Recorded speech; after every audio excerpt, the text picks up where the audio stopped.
오늘 도르트 신조 11번째 시간입니다. 첫째 교리 마지막 시간이기도 합니다. 도르트 신조가 5개 교리로 구성되어 있는데 그 중에 첫 번째 교리가 하나님의 선택에 관한 교리입니다. 하나님의 선택은 이중 예정에 소속되어 있죠. 이중 예정은 선택과 유기라는 두 가지 요소를 말하는 것입니다. 근데 알미니우스주의자들이 이 하나님의 이중 예정을 반대했죠. 어떤 사람은 그리스도 안에서 무조건적으로 택하시고 어떤 사람은 그리스도 안에서 그의 기쁘신 뜻대로 유기한다는 이 성경의 이중 예정 사상을 알미니우스주의자들은 정면으로 반대합니다. 그래서 네덜란드 의회에 교리 문답의 내용이 바뀌어져야 한다고 하면서 5개의 조항으로 항의서를 보내지 않았습니까? 그 항의서의 첫 번째 내용이 하나님의 이중 예정을 부정하는 그런 내용이었죠. 그래서 도르트 회의가 신조를 이렇게 발표할 때 바로 이 학론파들의 첫 번째 교리가 잘못된 것을 밝히면서 하나님의 선택에는 그 선택과 유기가 있다는 이중 예정을 이제 확인하고 있죠. 오늘은 이 학론파들이 주장하고 있는 이 주장의 오류 7번째, 8번째, 9번째를 이 신조가 어떻게 반박하고 있는지를 살피려고 합니다. 이 5, 6, 7, 8, 9로 이제 도르트 신조의 첫 번째 교리가 마무리됩니다. 자, 5, 6, 7 보십시오. 학론파들이 이렇게 주장합니다. 이 세상에서는 변할 수 있고 불확실한 조건에 의존하는 것 말고는 누구도 영광에 이르는 불변하는 선택을 받는 것에 대해 어떤 열매도 자각도 확신도 가질 수 없다. 그렇게 주장해요. 무슨 말입니까? 하나님의 선택에 대해서, 그 하나님의 구원에 대해서 이 세상에서는 가변적이고 불확실한 조건, 즉 이들이 말하는 가변적이고 불확실한 조건은 믿음, 경건, 거룩, 성결 이런 것들이에요. 이런 것들이 다 변할 수 있는 것이라고 봐요. 이것은 구원에 있어서 불확실한 조건이라고 봐요. 언제든지 사람이 믿음에서 떠날 수 있고 언제든지 거룩한 상태에서 타락할 수 있기 때문에 불확실하고 가변적인 것이라고 봤죠. 그렇기 때문에 누구도 구원의 영광에 대해서 확신을 가질 수 없고 어떤 그 자각도 가질 수 없다. 그렇게 주장을 해요. 여기에 따른 도르트 신조의 성경적인 반론입니다. 자, 같이 읽어보겠습니다. 시작. 불확실한 확신성을 말하는 것 자체가 터무니없을 뿐 아니라 학론파의 주장은 성도들의 경험과도 맞지 않는다. 왜냐하면 성도들은 자신들이 택함 받았음을 자각함으로 사도와 함께 크게 기뻐하며 하나님께서 주신 이 선택의 은혜로 말미암아 찬양하기 때문이다. 성도들은 그리스도의 제자들과 함께 자신들의 이름이 하늘에 기록된 것으로 기뻐한다. 마지막으로 성도들은 마귀가 유혹의 불화살을 쏠 때도 자신들이 택함 받은 자라는 것을 자각하면서 다음과 같이 누가 능히 하나님께서 택하신 자들을 고발하리요 라고 말하며 그 시험을 물리친다. 우리가 오늘 함께 읽었던 로마서 8장 그 본문이 도르트 총회가 알미니우스자들의 이런 오류에 대해서 성경적인 반론을 제시하는 결정적인 근거입니다. 해설을 보십시오. 학론파들은 누가 구원의 영광에 이르는 택함을 받았는지 알 수 없고 확신할 수 없고 그 열매도 없다고 주장합니다. 이들에 의하면 가변적이고 불확실한 조건인 믿음과 경건과 성결에 의존하는 것 외에 그 어떤 것도 알 수 없기에 죽는 순간까지 자신의 구원을 확신할 수 없습니다. 무슨 말이에요? 우리가 의존할 수 있는 것은 믿음과 경건과 성결밖에 없는데 이건 다 가변적이고 불확실한 구원의 조건이라는 거예요. 다시 말하면 학문파들은, 알미주자들은 믿음과 경건과 성결을 무엇으로 이해하는 거예요? 구원의 조건으로 이해해요. 그죠? 구원의 열매가 아니고 구원의 조건으로 이해해요. 근데 구원의 조건으로 이해하는 믿음 자체가 그들에게는 뭐예요? 가변적이에요. 구원의 조건으로 이해하는 경건함과 거룩함이 불확실한 조건이에요.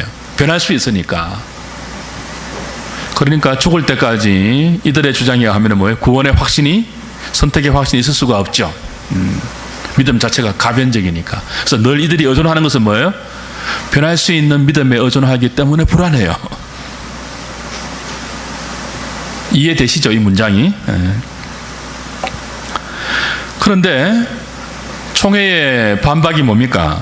이런 주장은 교회 안에 있는 성도들의 경험과도 다르다는 거예요. 이들은 확신을 알 수 없다고 했는데, 선택에 대한 확신을 가질 수 없다고 말했는데, 교회 안에 있는 수많은 성도들 중에는 뭐예요? 자신이 하나님께 택함받은 하나님의 자녀라는 분명한 확신을 기쁨 가운데 가지고 있는 많은 성도들이 있다는 거예요. 그리고 이것은 성경에도 기록되어 있다는 거죠. 제자들이 자신들의 이름이 하늘에 기록된 것으로 기뻐했죠. 그리고 오늘 바울 같은 경우도 보십시오. 누가 우리를 그리스도의 사랑에서 끊으리요? 불확실한 믿음, 우리의 불확실한 거룩, 우리의 불확실한 경건함, 우리의 모든 그런 상태도 그리스도 안에 있는 하나님의 사랑에서 우리를 끊을 수 없다고 구원의 확신, 선택의 확신을 찬양하면서 성경에 기록하고 있으며, 이 찬양을 확신으로 오늘 자기의 믿음에 갖고 있는 수많은 교인들이 있거든요. 그래서 학론파들의 주장은 우리가 오늘 함께 읽었던 본문인 로마서 8장의 이 위대한 바울의 찬송, 하나님의 구원에 대한 우리의 찬송을 정면적으로 부정하는 그런 주장이 되는 거죠. 자, 해설 2 보십시오. 같이 읽겠습니다. 시작. 학론파들에 의하면 믿음과 경건과 거룩함과 성결은 가변적이고 불확실한 구원의 조건입니다. 그러나 정말 그렇습니까? 우리의 믿음과 경건은 단지 조건일 뿐입니까? 그렇지 않습니다.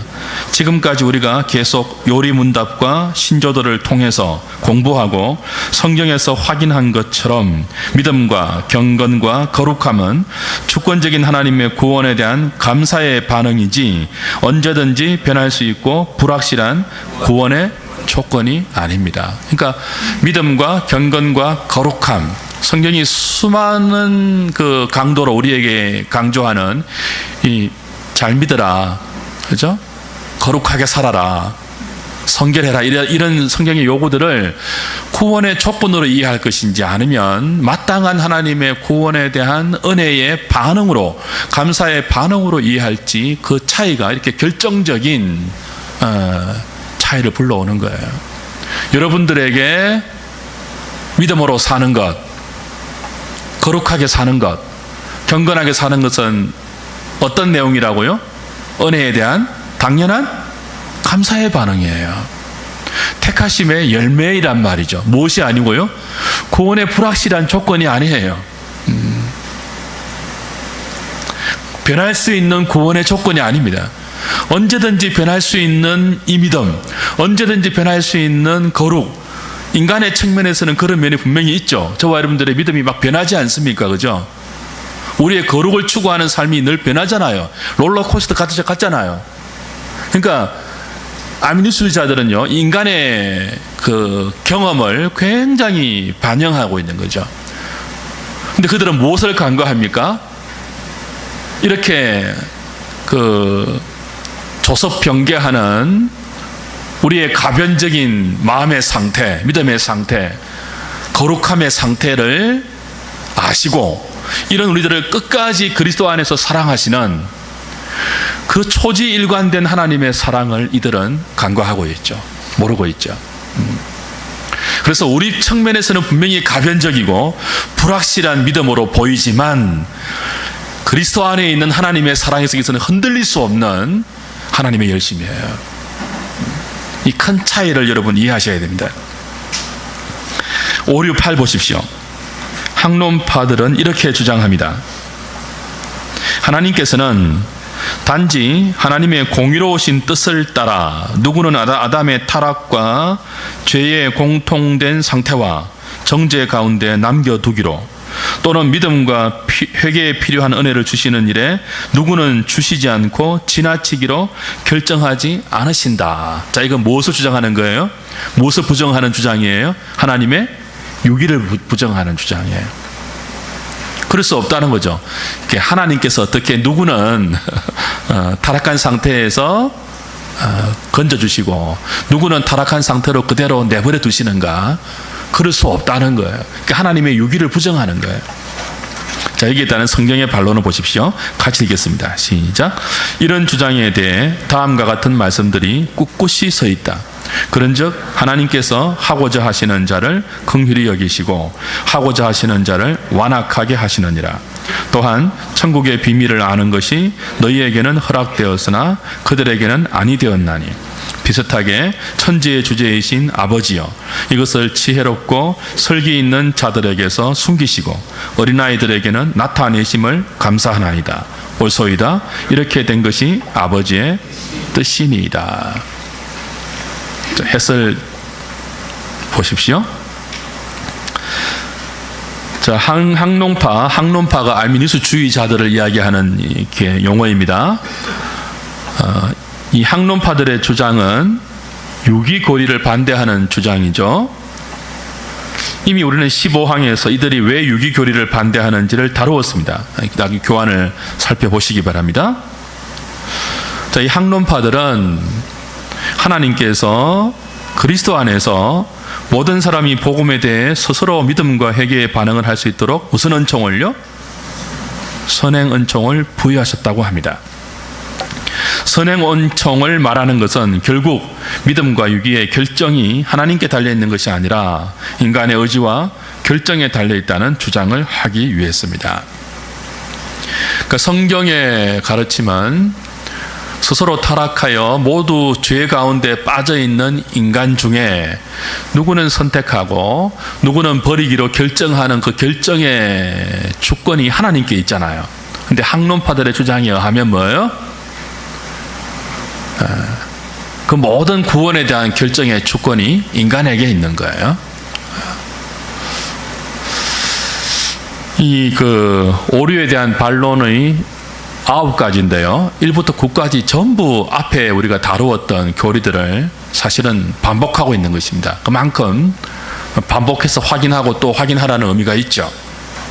우리의 타락한 이성이 늘 주장하는 이 학론파들의 주장에 그만큼 우리가 성경적인 그 반론의 이 개념들, 반론의 근거들을 갖고 있어야 한다는 측면에서 자꾸 반복이 되는 거예요.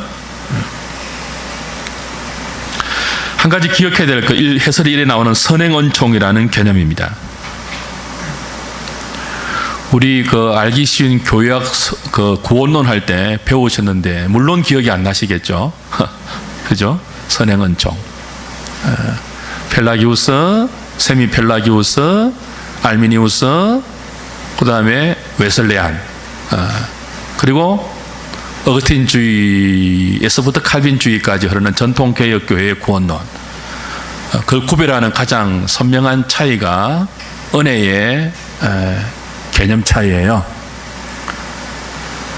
웨슬레도 그렇고 알미니우스도 그렇고 선행은총이라는 주장을 많이 합니다. 물론 이 선행은총의 개념은 어거스틴도 말했습니다. 근데 똑같은 단어를 써도 이해하는 개념이 전혀 달라요. 어거스틴은 선행은총을 특별은총으로 이해했습니다. 설명했습니다. 사용했습니다. 그러니까 어거스틴에 의하면 인간은 전적으로 타락한 존재예요. 전적으로 타락한 인간에게는 구원을 이룰 어떤 능력도 없기 때문에 하나님께서 특별한 은총, 불가항력적인 은총을 먼저 타락한 인간에게 베풀었다는 의미로 선행은총이라는 단어를 사용해요. 그런데 알미니우스는 인간의 전적 타락을 믿지 않았습니다. 인간이 죄로 말미암아 타락하기는 타락했지만 부분적으로 타락했다고 생각해요. 그래서 부분적으로 타락하여 여전히 하나님과 하나님께서 준비하신 복음에 대해서 믿을 수 있는 자신의 능력을 어느 정도 갖고 있는 인간에게 하나님께서 선행 은총을 베푸셔서, 그렇죠? 특별한 성령의 은총을 베푸셔서 그 하나님이 준비하신 복음의 내용을 믿으려고 하면 하나님께서 뭐예요? 선행 은총을 그 믿을 자에게 보내주셔서 의지를 회복해 준다는 거예요. 믿을 수 있는 의지를 회복해 준다는 거예요. 그리고 웨슬레는 인간의 전적 타락을 인정합니다. 인간이 전적으로 타락했지만 그러나 하나님께서 선행 은총을 베푸셔서 그 전적으로 타락한 인간에게 뭐예요? 믿을 수 있는 자유의지와 양심을 회복시켜 주셨다고 말하죠. 언제 그 선행의 은총을 베풀었는지는 모호합니다. 여하튼 선행 은총을 말해요. 근데 그 웨슬레도 그렇고 알미니우스도 그렇고 선행 은총을 말하는 의도가 뭐냐 하면 구원의 방점이 하나님이 아니고 뭐예요? 인간에게 있다는 거예요. 하나님께서 믿을 수 있는 길을 선행 은총으로 뭐예요? 자유의지와 양심의 회복으로 만들어 놓으셨고, 그 선행 은총으로 말미암아 회복된 자유의지와 양심으로 하나님께서 준비해 놓으신 복음을, 예수 그리스도를 받아들이느냐 받아들이지 않느냐는 누구한테 달려있다는 거예요? 인간에게 달려있다는 말을 하기 위해서 선행은총의 개념을 그렇게 사용하는 거예요. 거기에 대해서 이제 도르트 신조는 정면으로 반박하죠. 자, 2번 보십시오. 해설 2 보십시오. 학론파들의 주장은 하나님께서 무엇만 제공했다고요? 구원의 가능성만 제공하셨다는 주장이에요. 구원을 위한 길만 마련해 놓았다는 거죠. 누구를 통해서요? 예수님의 십자가를 통해서. 근데 그 구원을 받아들이고 안 받아들이고는 선행은총으로 말미암아 이미 뭐예요? 양심과 자유의지가 회복된 인간에게 달려있다는 거예요. 그들에 의하면 구원의 최종성은 하나님이 아니라 누구에게 있는 거죠? 인간에게 있습니다. 그러나 성경은 뭐라고 가르칩니까?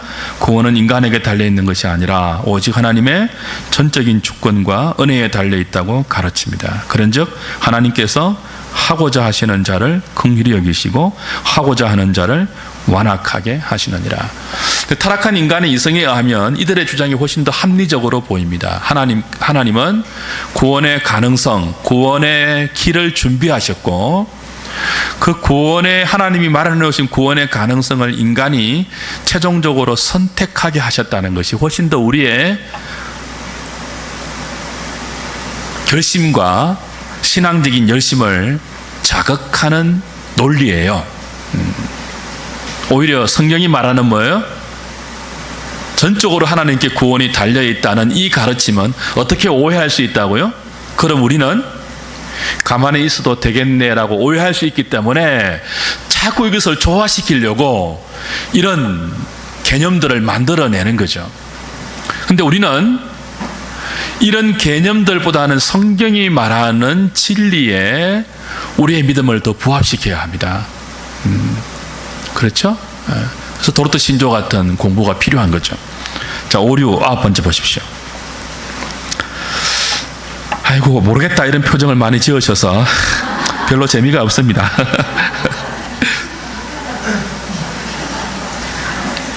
5, 6, 9입니다. 학론파들의 주장. 하나님께서 어떤 민족에게는 복음을 주시고, 여기서 가장 이제 이상한 주장을 하는데요. 또 어떤 민족에게는 복음을 주시지 않는 이유는 이것만이 하나님의 선하신 뜻이어서가 아니다. 뭐라고 해요? 오히려 복음을 받은 어떤 민족이 복음을 받지 못한 다른 민족보다 더 낫고 가치 있기 때문이다. 이런 주장을 알미니우스주의자들이 실제로 합니다. 자, 하나님께서 이스라엘을 선택하신 것은 이스라엘이 다른 나라보다 뭐예요? 더 고급하거나 우월해서가 아니잖아요. 근데 학론파들의 주장에 의하면 이스라엘이 더 특별한 민족이에요. 더 가치로운 민족이어서 하나님께서 그들을 선택해서 하나님 백성 삼았다는 논리입니다. 이들의 주장대로 하면 복음을 받은 저와 여러분들은 뭐예요?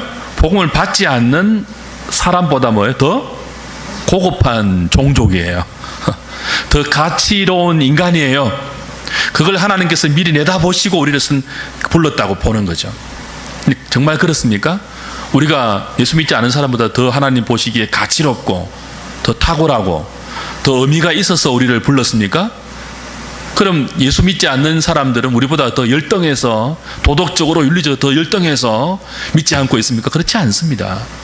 오히려 예수 믿는다고 하는 사람들이 더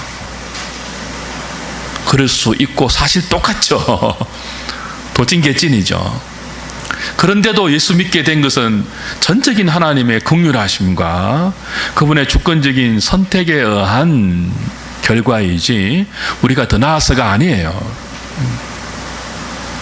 자, 성경에 따른 반론을 보십시오. 모세는 이스라엘 백성에게 다음과 같이 말하면서 이 주장의 오류를 반박한다.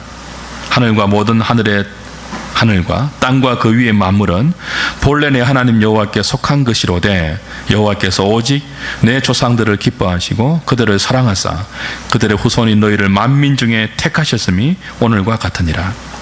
그리스도께서도 다음과 같이 말씀하셨다. 화이슬진저 고라시나 화이슬진저 베세다야, 너에게 행한 모든 권능을 두로와 시돈에서 행하였더라면 그들이 벌써 베옷을 입고 제에 앉아 회개하였으리라.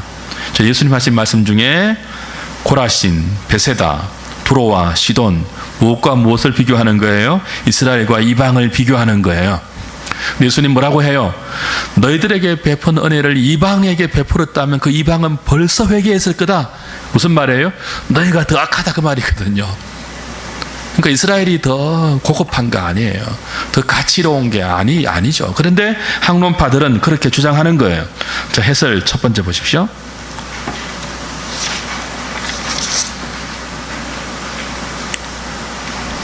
학론파들에 의하면 복음을 받는 자와 받지 않는 자는 가치면에 있어서 우월하거나 열등한 차이가 있습니다. 학론파들의 주장에 의하면 그리스도인은 늘 자신이 다른 사람보다 더 가치 있는 자여서 믿게 되었다고 자신과 자신의 믿음을 자랑해야 합니다. 그죠?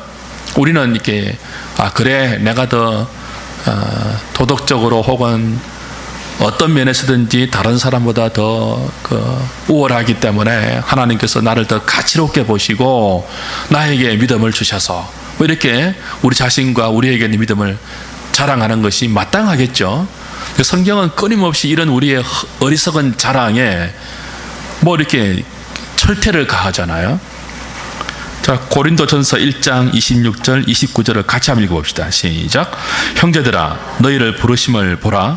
육체를 따라 지혜로운 자가 많지 아니하며 능한 자가 많지 아니하며 문벌 좋은 자가 많지 아니하도다. 하나님께서 세상에 미련한 것들을 택하사 지혜 있는 자들을 부끄럽게 하려 하시고 세상에 약한 자를 택하사 강한 것들을 부끄럽게 하려 하시며 세상에 천한 것들과 멸시받는 것들과 없는 것들을 택하사 있는 것들을 폐하려 하시나니 이는 아무 육체도 하나님 앞에서 자랑하지 못하게 하려 하심이라.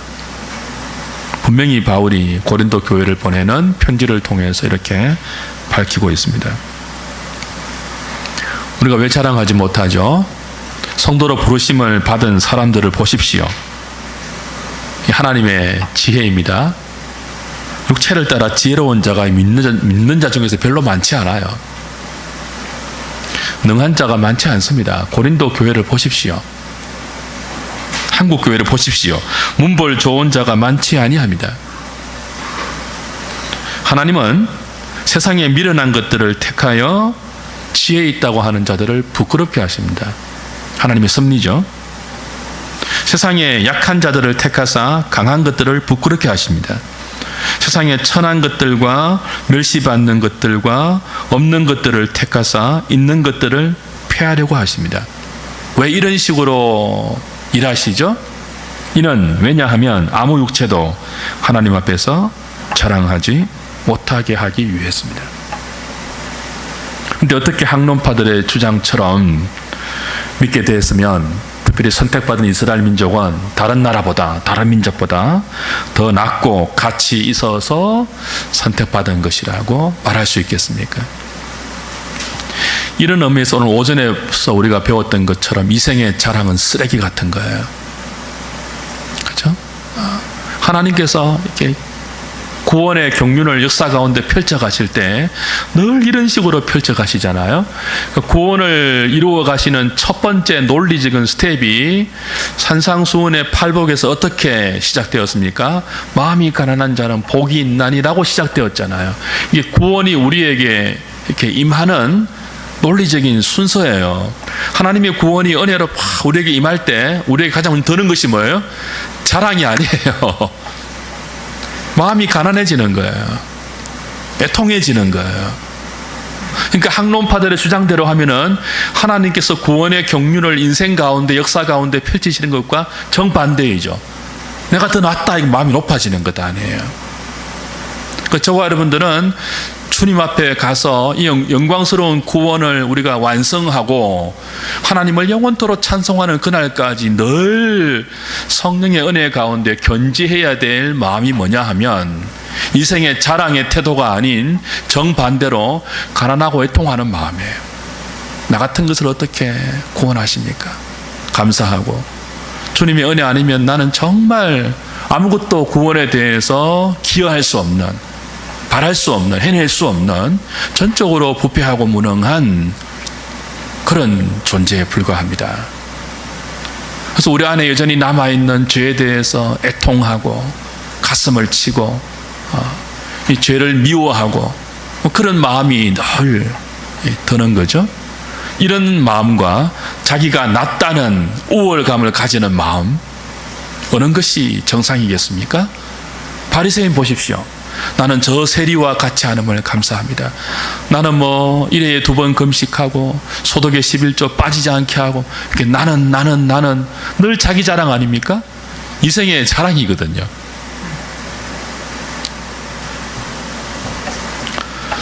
그래서 도르트 신조는 이 학론파들의 이런 잘못된 주장에 대해서 받아들일 수 없다고 결정하고, 하나님의 무조건적인 선택과 거기에 따라 나오는 유기의 교리를 우리에게 가르치고 있는 것입니다. 자격 없는 저와 여러분들에게 헤세드의 사랑으로 다가오시고 제다카의 정의로 베풀어 주시고 미스파타의 공의를 법적으로 우리에게 마련해 주셔서 하나님의 자녀라고 법적으로 선언해 주셔서, 그리고 계속적인 그 사랑과 정의와 공의의 은총을 우리에게 베풀어 주셔서 오늘 우리가 여기 이렇게 이 정도로 앉아 있는 것입니다. 모두가 하나님의 은혜입니다. 그리고 앞으로도 이 그리스도 안에 있는 하나님의 사랑에서 우리를 끊을 그 무엇도 없습니다. 우리의 연약함도, 우리의 어리석음도 뭐예요? 그리스도 안에 있는 하나님의 사랑에서 우리를 끊어낼 수 없습니다. 우리 분명히 연약해요. 분명히 어리석고 교만하고 완악해요. 그러나 이런 우리를 아시고 사랑하시고 부르신 하나님께서 이런 우리를 끝까지 하나님의 사람으로 만들어 가셔서 마침내 어리석음을 극복하고 완악함을 뛰어넘어서 하나님을 사랑하는데 전심으로 사랑하고, 그 열망이 우리 인생을 붙들어매는 가장 큰 원동력이 되어서 거룩을 향하여 사모함을 가지고 달려가는 인생 되게 하실 것입니다. 그 열망이 있기 때문에 더 탄식하는 우리이지만, 그러기 때문에 우리는 이 육신의 몸을 벗어버리고 주님 오실 때 어떤 죄의 유혹도 받지 않고 완전히 하나님을 점도 없이 험도 없이 주름도 없이 티도 없이 사랑할 수 있는, 형제를 순전한 마음으로 사랑할 수 있는 그날을 기다리고 사모하는 거예요. 그 마음을 가지고 이 한 주간도 주어진 이 세상을 믿음으로 잘 살아내는 저와 여러분 될 수 있기를 바랍니다. 302장 찬송하죠.